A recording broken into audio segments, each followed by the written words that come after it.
ऐसे कई घर हैं।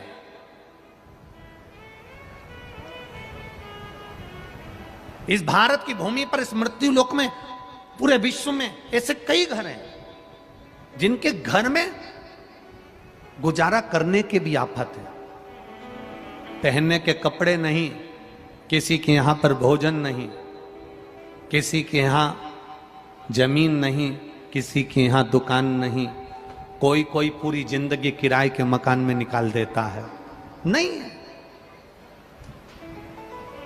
मेरा एक निवेदन है, इस कथा को जितने छत्रपति संभाजी नगर के श्रोता भाई बहन श्रवण कर रहे हैं उनसे निवेदन करूंगा, आप हाथ का ठेला लगा रहे हो, सब्जी का ठेला लगा रहे हो, फल का ठेला लगा रहे हो, धक्के की जिंदगी जी रहे हो, दरवाजे पर बैठे हो, कहीं ना कहीं तुम दास्य भाव की जिंदगी जी रहे हो, तकलीफ में जिंदगी जी रहे हो, बहुत दुख की जिंदगी जी रहे हो, बहुत कष्ट की जिंदगी जी रहे हो, उनसे केवल निवेदन करूंगा 3 महीने 2 जगह पर जल चढ़ाना प्रारंभ कर दीजिए। केवल 3 महीने। एक शंकर भगवान के शिवलिंग पर, दूसरा बेलपत्री के पेड़ के नीचे। 2 जगह पर जल चढ़ाना 3 महीने लगातार चालू कर दो, बाबा तुम्हारा हाथ पकड़कर तुम्हें उन्नति की सीढ़ी पर चढ़ा देगा।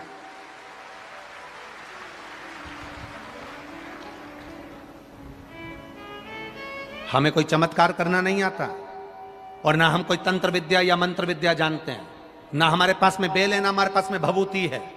हमारे पास में तो केवल शिव का नाम है। आप श्री शिवाय नमस्तुभ्यम बोलो, ओम नमः शिवाय बोलो, नमः शिवाय बोलो, चाहे महामृत्युंजय मंत्र बोलो, उसका स्मरण करते करते भगवान शंकर के शिवलिंग पर जल, और उसी पात्र में जो जल तुमने शंकर जी को चढ़ाया है उसमें से बचा हुआ थोड़ा सा जल बेलपत्री के पेड़ के नीचे चढ़ाना प्रारंभ कर दो। अलग से बेलपत्री के पेड़ के नीचे चढ़ाने के लिए अलग से लोटा भर के जल जरूरत नहीं पड़ेगी। जो तुमने शिव जी को जल चढ़ाया,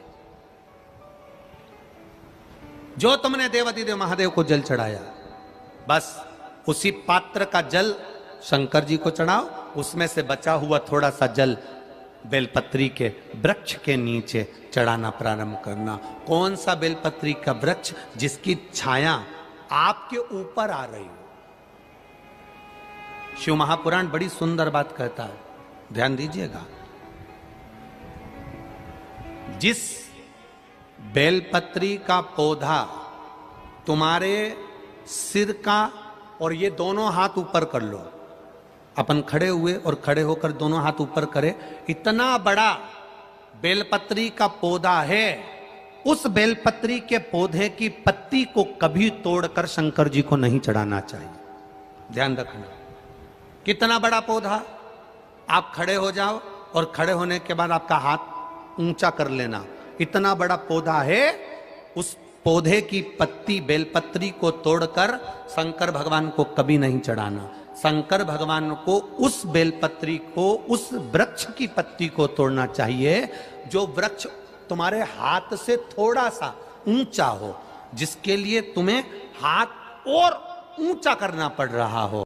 जैसे एक बच्चा अपनी मां की गोद में बैठने के लिए दोनों हाथों से उचकता है, आवाज लगाता है, उचकता है, आवाज लगाता है, हाथ ऊपर करता है, तो मां उस बच्चे को गोदी में ले लेती है। उसी तरह उस बेलपत्री के वृक्ष की पत्ती तोड़ना चाहिए जिसने थोड़ी उन्नति कर ली हो, जो थोड़ा ऊंचा हो गया हो। तुम उसको पाने का प्रयास करो तो भगवान भी तुम्हें अपनी गोदी में ले ले। ऐसे वृक्ष की पत्ती तोड़।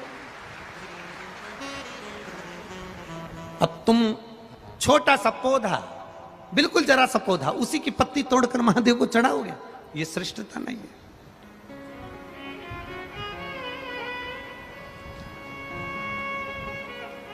छोटा सा पौधा है, उसकी पत्ती को तोड़कर आप चढ़ा रहे हो महादेव को, उसमें श्रेष्ठता नहीं है। वो छोटा है।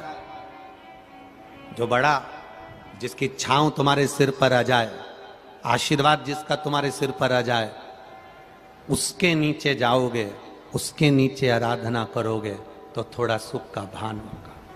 जो छोटा पौधा है उसको बड़ा करने का प्रयास करो, और जो बड़ा है उसके नीचे जो शिव जी को एक लोटा जल चढ़ाया, बाद में वो जल ले जाकर आपने बेलपत्री के पेड़ के नीचे समर्पित करा, शंकर भगवान को दिया और फिर बेलपत्र को समर्पित करा। उसका सुख, उसका आनंद, उसकी भक्ति, उसका स्नेह, उसका स्मरण सुख प्रदान करेगा, आनंदता देगा, वो आनंदता प्रदान कर देगा।